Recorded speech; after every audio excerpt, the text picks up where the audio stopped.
Hey everyone, it is Dr. Jolene Brighten, and we are jumping into the lowdown on your hormones. So, if you are joining me, know that we are going through Beyond the Pill chapter by chapter. Every single day, I'm going to cover a new chapter of Beyond the Pill, so definitely bring your questions. Yesterday, we went through the first chapter, and today we are going through chapter 2, which is the lowdown on your hormones. So, as you're coming on, let me know, where are you at in the world? Have you read chapter 2? I'm going to chat with you a little bit about chapter 2, and then we will jump into questions. So yesterday we did the real talk on the pill, doing the overview of the pill, what you'll find in Beyond the Pill. And today we're going into the lowdown on your hormones. And the lowdown on your hormones is really what we all should have been told before we got our period, and certainly when we did get our period. Hey, Arizona. Hey, UK. Thanks for being here. So we're going to be going through chapter 2 of Beyond the Pill. I'll be answering your questions today. Now, when you get into the chapters, so with chapter 2, I'm going to show you here in a second as soon as I can flip it. Hey, you're loving this book club. Awesome, Olympia, Washington. So when you get into each chapter, there is a section here that is in this chapter. So you want to take a look at that section. And what the highlights are of chapter 2 is how your menstrual cycle works. So we're going to talk about that, what your period says about your health, what your teacher missed in sex ed. I don't know about you, but my sex ed was a bit of an epic fail. We're going to talk about how the pill works. Hey, Denmark, thanks for being here. Hey, Salt Lake City. And which test your doctor should be ordering to evaluate your hormone imbalance. So with everybody coming on, I jumped on here earlier because I knew there was people overseas who were like, hey, I want to make sure that I catch this too. So I came on earlier today to connect with you guys. So thanks for being here. So the very first question we get into on chapter 2 is my period normal? Now, let me know, those of you who are on with me. Hi, Toronto. Thanks for being here. Have you ever wondered that? Have you ever wondered, is my period normal? I think I spent my entire teenage years wondering if my period was normal, not really knowing if what I was experiencing was normal. And quite often, with period problems and menstrual cycle issues, we tend to just think that things are normal, although they're common. And there's a difference there, right? And doctors can certainly contribute to this, where they're like, this is so common, therefore it's normal. So sometimes doctors are like, I see this all the time. It's normal for you to have PMS, or, I see like women with heavy periods all the time. That's normal. Having mood swings is normal. And we have to remember who goes to the doctor. Sick people. People who are sick, people who are struggling with hormone imbalances, people who have symptoms, they go to the doctor. And so it's something that your doctor sees often, but it doesn't mean that it's normal or should be accepted as normal. So thanks for everybody chiming in there. Sadly, I think mine was till post-birth control syndrome and now amenorrhea for 4 years. I see Nay is saying that she always felt like she's crazy at times, that our period can definitely make us feel that way. So jumping into, is my period normal? How do we know if our period is normal? Well, first thing is that we have to know what it looks like to have a normal period. So let's go through some menstrual cycle physiology here. So within your menstrual cycle, you have 3 distinct phases. You will hear people sometimes talk about the 4 phases of the menstrual cycle because they are making your period separate. But although you are bleeding and you may feel different, the main goal of that follicular phase, which is what your period is a part of, is to get you ready for ovulation. So on day 1, that's the first day that you see blood. So the first day you have a flow, that's your period, day 1, that kicks off the follicular phase. If you want a deeper dive, by the way, if you're like, I really want to jam out on this, I've got a whole video on YouTube about phases of your menstrual cycle that you can go through and go even deeper in. So first day you see blood, that's your period. That kicks off the follicular phase. And while you're still bleeding, your hormones are changing, they're rising, and follicle stimulating hormone is the brain hormone telling the ovaries, let's get ready to make a baby. And so that's going on. Estrogen's rising, testosterone comes online, we spike, and we have an LH surge and an estrogen surge, then we ovulate. Following ovulation, the corpus luteum is left behind, and with that, you secrete progesterone. Progesterone helps stimulate the GABA receptor in your brain. GABA is a stop break neurotransmitter. Progesterone is a diuretic, so it helps with swelling. Progesterone does a whole lot of things for you.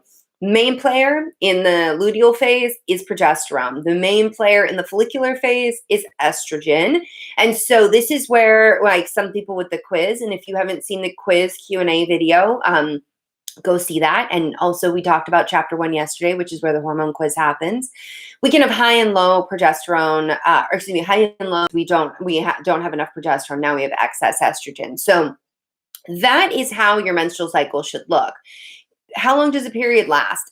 Typically, a period's going to last 3 to maybe 5 days. It can last up to 7 days, but it really shouldn't last more than 7 days or less than 3 days. And as I talk about in Beyond the Pill, and we're going to get into that chapter of Take Back Your Period, those are signs of hormone imbalance. Now, in chapter 2, we also have our glossary. I'm sorry with the light, YouTube people. It's kind of hard to see, and my Instagram people. So we have a glossary so that you can navigate some of this jargon in women's medicine.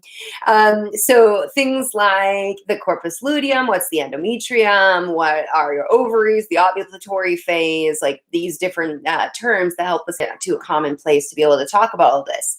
There's also a menstrual cycle myth-busting quiz. So some of the common myths that we see around menstrual cycles, I included those in the book. And I'm wondering, for people who have read the book, I see that I'm getting poor connection on Instagram. Sorry, guys.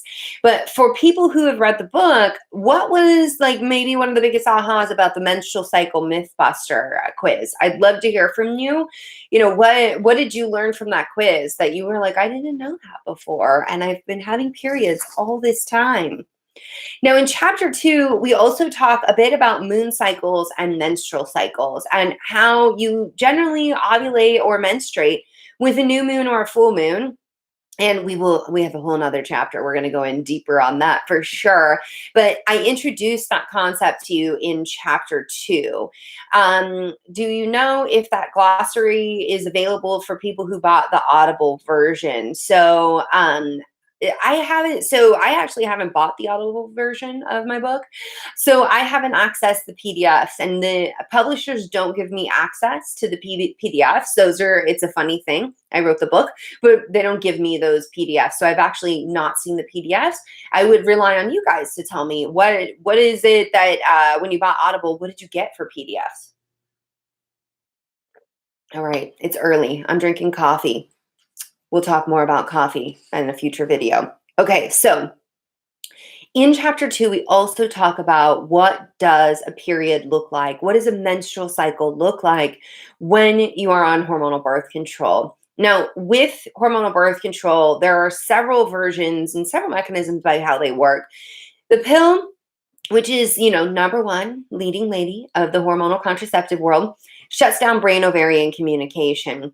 Things like the IUD, sometimes you still ovulate while you have the IUD. Sometimes you spontaneously stop ovulating. It can be hit or miss. We're not great at predicting who's going to ovulate and who's not going to ovulate. But with that, if you are on the pill, you're not having a menstrual cycle. There is zero menstrual cycle happening. This is very important to understand. If you understand this, you're way ahead of most doctors, because they're still teaching that giving a woman the pill regulates her period, regulates her cycle, and that period or that withdrawal bleed is a period. Now, when you're on hormonal birth control, you are not cyclical. You are static. So when you are menstruating naturally, you are cyclical with your hormones, as I just described. You are cyclical throughout the day with your hormones. You sync up with the moon cycle. You can be influenced by light-dark cycles in the environment. When you're on the pill, none of that happens, okay? None of it. So when you are on the pill, it is shutting down your hormones. There is no cycle. None whatsoever. But there is a withdrawal bleed. That is when you go into the placebo week, you do have a withdrawal bleed, and that is when you will see blood. That is a medication withdrawal. That is removing a medication from your body, and that's triggering a period. That is not a oh, I spiked my estrogen and my LH and ovulated. And then like I, made my corpus luteum and I made progesterone and I wasn't pregnant and that fell. None of that is happening, which means that you don't get any of the benefits of your hormones either. For the Audible PDF, I went back to Audible on my computer, looked up Beyond the Pill again, and was able to download it from there. Awesome. Thanks for that tip there. Wherever, I know there's been people emailing my customer service team and they're really frustrated because like they can't get the PDF from Apple. We can't do anything about that. You have to contact Apple. It's their customer service, but we've had people mad being like, can't you just contact Apple? And we're like, well, then we'd have to have all your login ID and password and all that. You don't want to give us that. Don't give people that. All right. So I give you your cycle at a glance. I have my mic on so that my audio, not my audible, sounds nice. So menstrual cycle at a glance. Want to make sure that Instagram gets to see that too. I've got YouTube and Instagram going at the moment. Oh, shoot. And my computer's about to die. So I'll be right back. I have to plug it in.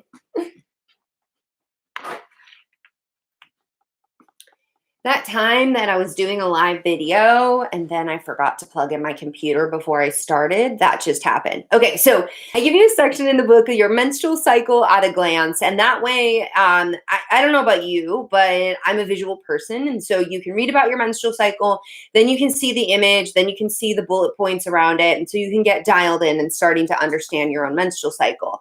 Because as you understand your own menstrual cycle, you will be able to identify where your hormone imbalances are. So for example, with acne, if you know you get acne just prior to ovulation, that's probably an issue of testosterone spiking.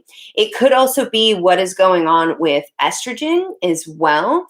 And if you get acne like just before your period, that can be an issue with you having the progesterone and estrogen imbalances. So we can understand, if we know how our own menstrual cycle works, we can start to understand how it is that these imbalances are showing up and what hormones may be at play. And you took the quiz in chapter 1, so you're dialed in on your hormones.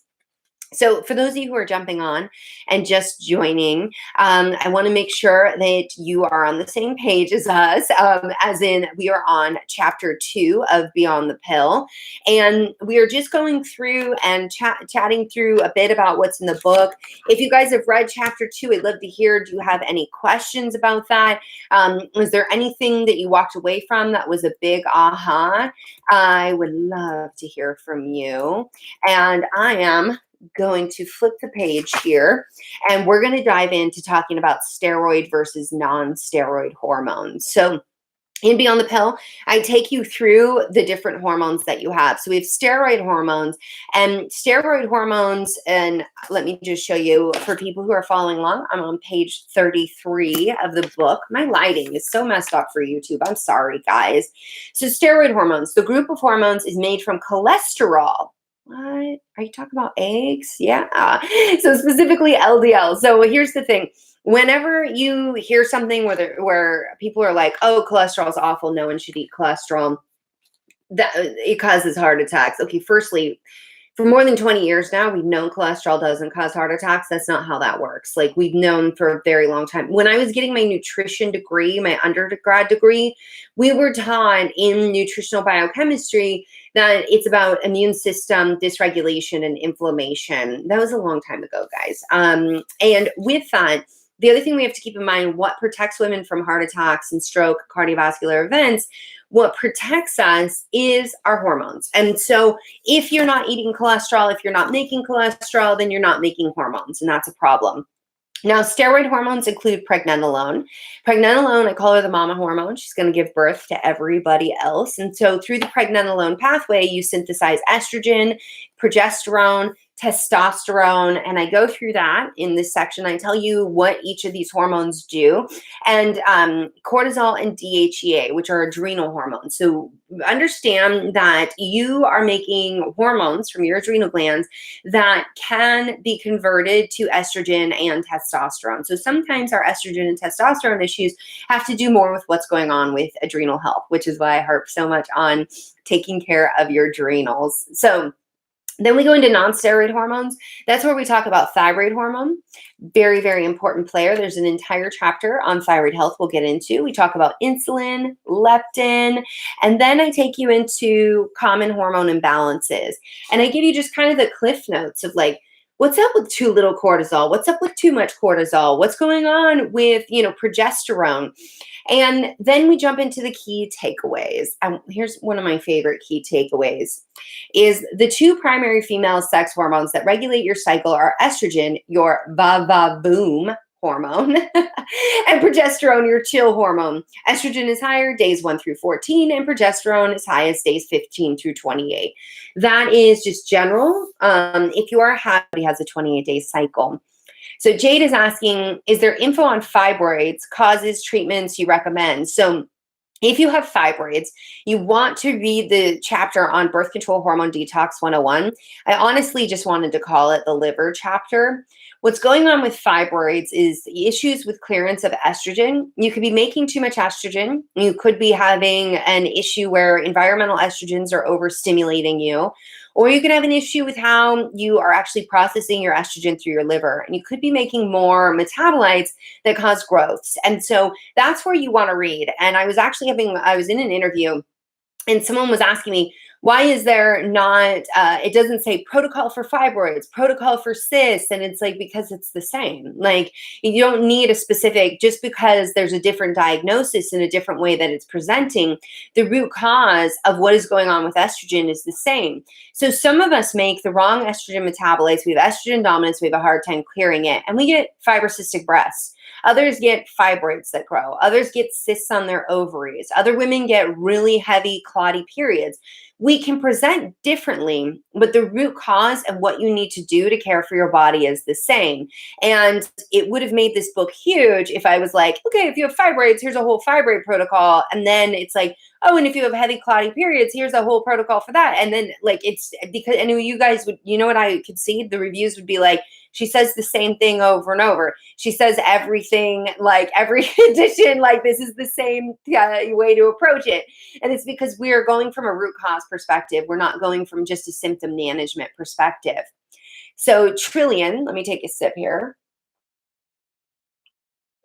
What if you get acne in the luteal phase? I'm supplementing with natural progesterone. Well, progesterone, bonjour. Thanks for being here, Marianne. Progesterone can actually lead to acne as well if it's in excess. And so progesterone can actually cause the pores to swell a bit. And so that can lead to its own problems with acne. It also could be due to poor estrogen clearance. It doesn't matter. So let me explain something. If you have estrogen dominance and you're making the wrong metabolites, you can put progesterone on top of that all day long. It's like having a stain on your sheets and then you just put a blanket over it. The blanket's over it. You can't see it as easily, but it's still there. So, the answer may be that you need progesterone, but the answer may very well be that you need to work on estrogen metabolism and gut health. Otherwise, you would, just keep layering things on. Sophia, you're going to want to go back and watch the beginning of this. I did talk about acne around ovulation. I gave that example of going through acne throughout the menstrual cycle. I see Ileana, is it possible that breast cysts caused by estrogen dominance become cancerous? One of mine is hurting. So with fibrocystic breasts and those kinds of changes don't necessarily lead to cancer. And with that, the other thing too is that cancer isn't always painful. If you're ever concerned, if you are, ever concerned about anything, say when in doubt, get it checked out. So if you're like, my breasts are hurting, I've got this weird mass, I want to know what's up with it, go to your doctor right away and get that checked out. But thank you for your question. I appreciate that. Thank you, Chelsea, for your sweet comment. Chelsea said, thank you for bringing awesome energy each day. I see you, girl. Thank you for so much for that. Rebecca, Do you discuss supplements in the book, such as DIM for estrogen clearance? 100%. Yeah. So there is, with the book, there's really more of like a three-prong approach to this, where it's diet, lifestyle, and supplements. And I don't advocate for just taking supplements without really looking at what's going on in your body and making sure that you're taking care of your gut health, your liver health, all of that.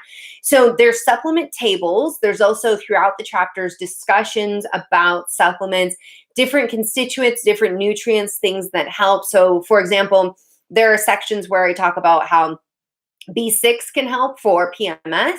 And then I talk you through, these are the foods that you find B6 in. And then I give, supplements and supplement dosing as well, so that you can see all of that.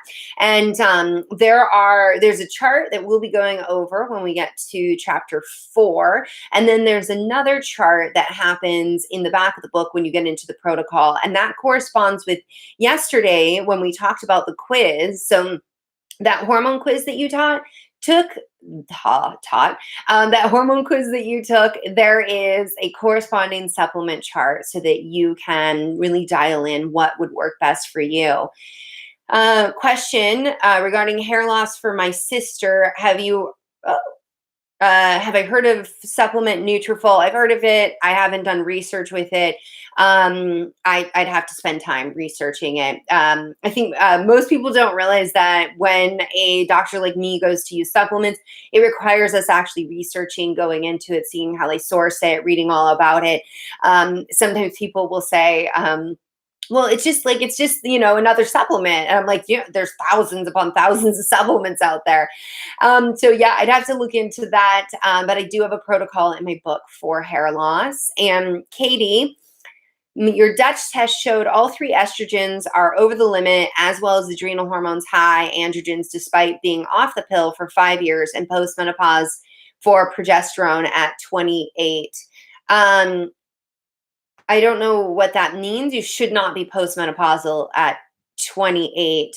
So Katie, I think I'm a little bit confused about what you're saying there. If all of your estrogens are high on the Dutch test, then you have like estrogen excess going on the Dutch test. And it sounds like there's some adrenal issues, which I would encourage you to read the adrenal thyroid chapter and Beyond the Pill. So you'll see how that connection happens. Where do you recommend we purchase the hardcover of the book? Amazon, or is there a specific link? So Rebecca, wherever they sell books, you can get it at a local bookstore, you can get it at Amazon, Book Depository, Target has it. So you can get it just about anywhere. When you grab the book, you guys go to beyondthepillbook.com and grab your gratitude bonuses. You can also grab the book on my website. So I do have Beyond the Pill available at drbrighten.com as well. You are welcome. And let's see. You're going to try to get the Saw Palmetto try. So Saw Palmetto Plus. So my Saw Palmetto Plus can help with hair loss because of its blocking 5-alpha reductase activity. And that is the hormone that you get your testosterone going. Then the enzyme converts it to DHT. That causes irreversible hair loss. So nobody likes any of that. So saw palmetto is something that can help that enzyme behave correctly, which is always nice, when you have the good amount of testosterone for your bones and your energy, but not the wrong kind, making you lose hair. I want to get Balance, my Balance Women's Hormone Support formula, but it's always in back order.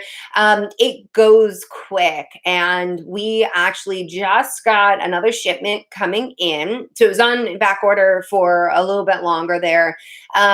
It does go quick, and why it goes quick is because you guys are smart. People buy it when it's on back order, and so those are the very first orders that get filled. So before, when the supplement comes into the warehouse, before we ever put it forward facing that anyone else can buy it, we make sure everybody who's already purchased it gets their supplement order filled. So if you do want to make sure that you get Balance, you want to go ahead and grab it while it's on back order. We do our best to keep it in stock, but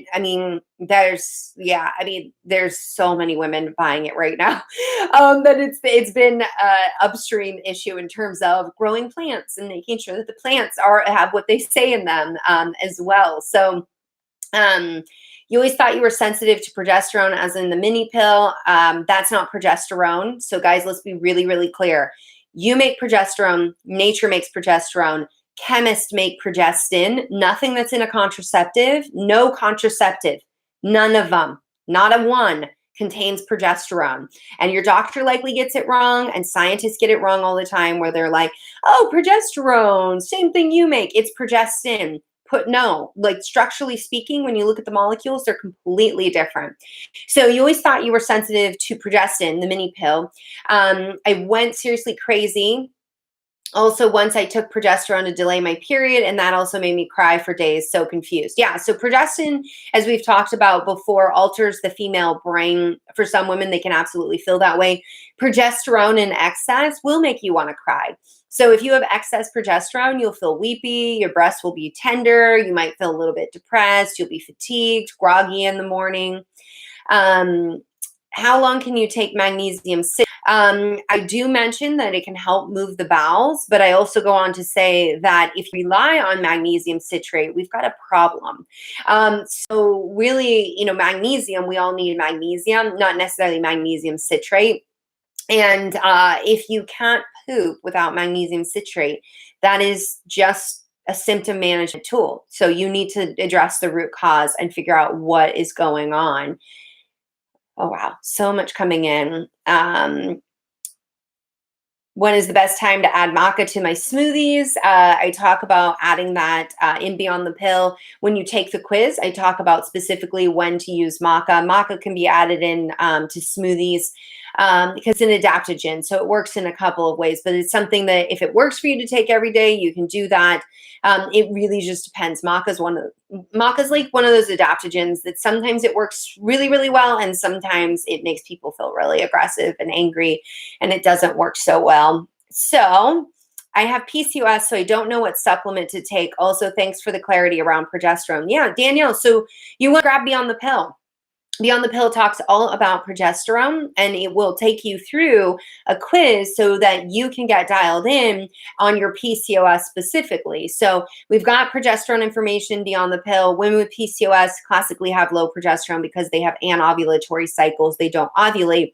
I talk about in Beyond the Pill what to do for PCOS. The quiz will still apply to you, so you can take that quiz, really get dialed in on what your hormone imbalance is, and then jump forward to the lifestyle, diet, and supplement protocol.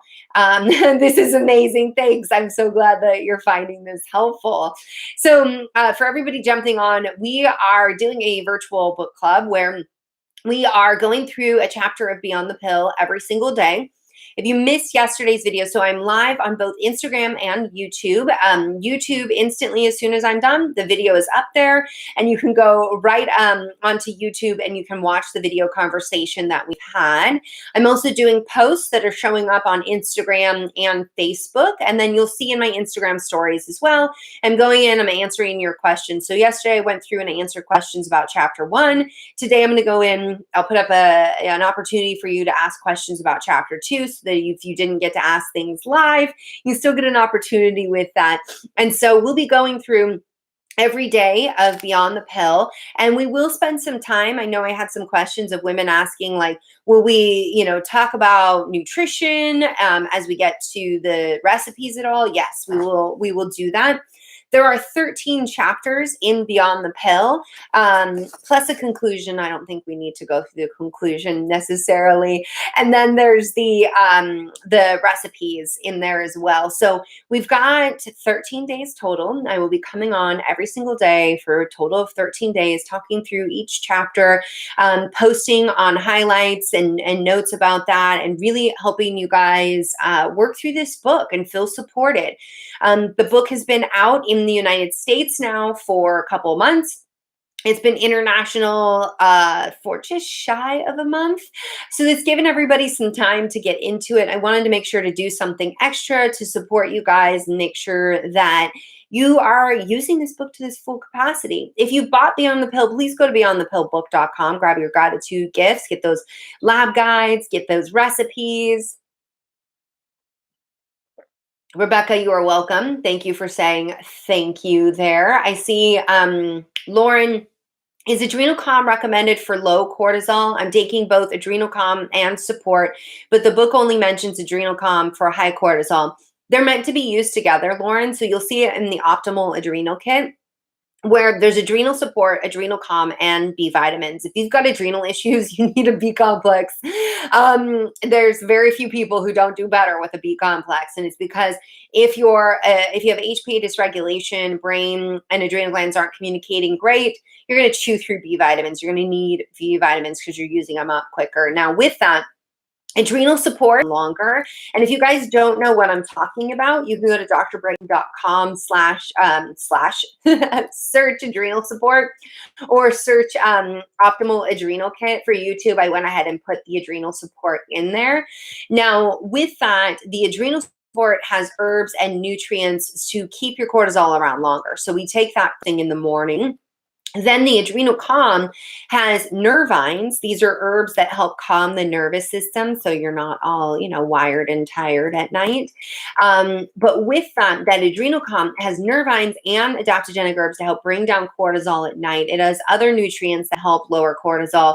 And so in this way, this is how your cortisol curve should go. You should spike it in the morning and drop it in the evening. And that's what these herbs help do, is they help support that natural physiological process of what those adrenal glands should be doing. And then the B vitamins come in for that added support. And so in the book, I talk about, if I'm talking about high cortisol, then I talk about how adrenal calm is helpful for that. I do have some patients who take it during the day. And then with adrenal, when you talk about high cortisol, low cortisol, that's where we'll talk about the adrenal support with that. So Rebecca, what do you recommend if B complexes make you break out? One, making sure that you have a high quality methylated B vitamin. And the other thing too is making sure that you have comprehensive liver detox support, because those B vitamins might be pushing liver detox. You need to make sure you're supporting liver detoxification and pooping every day. And if you are taking B vitamins and not pooping regularly, you can make metabolites that your body will then push through the skin. Wow, so many questions here.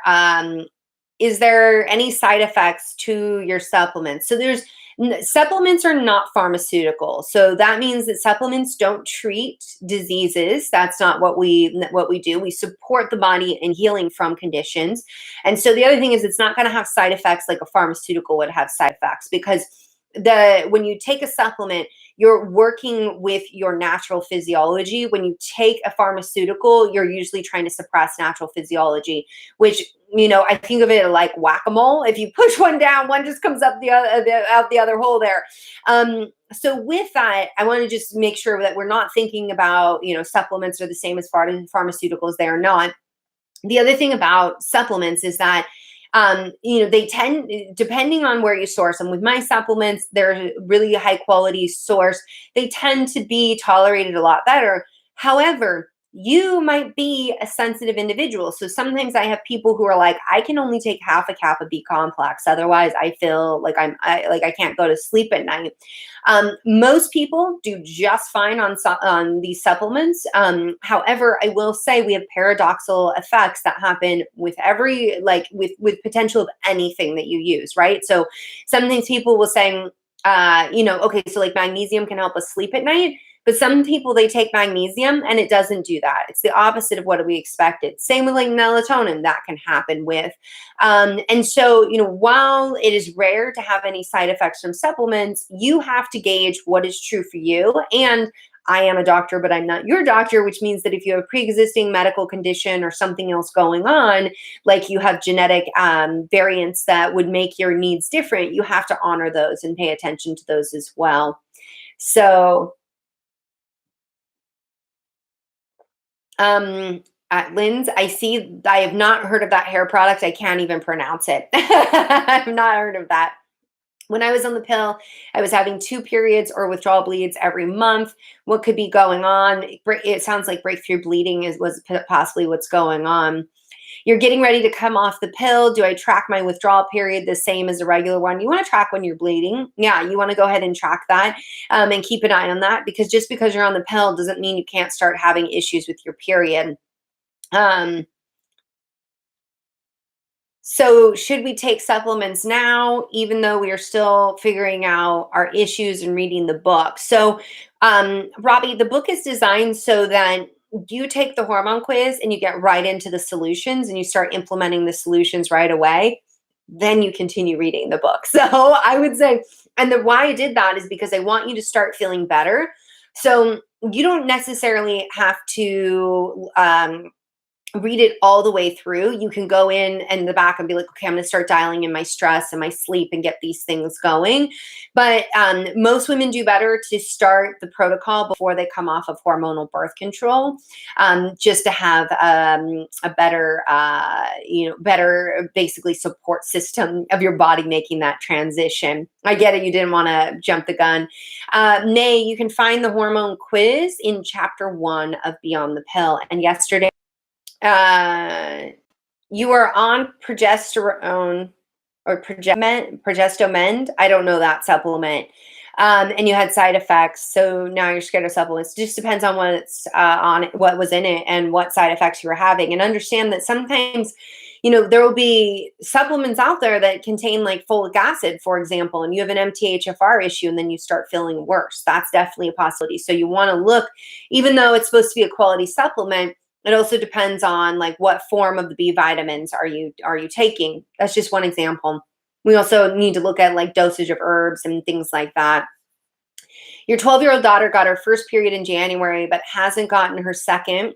Is this okay? What causes this? She's not sexually active. So if you are 12 and you just got your period, it can take some time for your brain ovarian communication to get established. However, not having a period and irregularities can be the first sign of PCOS, of endometriosis, prolactinoma. So it's always a good idea to go check it out with your doctor, get lab testing. And Beyond the Pill, I have a whole section on that of irregular periods, what your doctor should investigate and what lab testing should be done. Sorry, guys, I have to keep the fluids going here. I'm just getting up in the morning, haven't talked enough yet. So with that, in Beyond the Pill, you'll get into chapter 4. There will be on irregular periods. Go ahead, take that information to your doctor and have that discussion with them. As if it is hypothyroidism, she's going to need support with that. Otherwise, she won't get her period back. So you have to definitely look at what is your root cause, and Beyond the Pill can help with that as well. May, what do you recommend for low progesterone and estrogen? That's a very big question. So we will be talking more about that as we go chapter by chapter in Beyond the Pill, because I do give in Beyond the Pill, you take the hormone quiz and then you get support on how do you optimize estrogen, progesterone, testosterone, cortisol, thyroid hormone, insulin? How do we optimize your mood, your libido, your gut health, your liver health? And I take you through all of that. So I am going to jump off here because I have another interview that I'm going into. I want to say thank you very much for everybody who has been there. And I am been here. When I start reading your comments at the same time as talking, I like jumble my words sometimes. I will be checking questions today. Go to my Instagram stories. You'll have an opportunity to ask questions.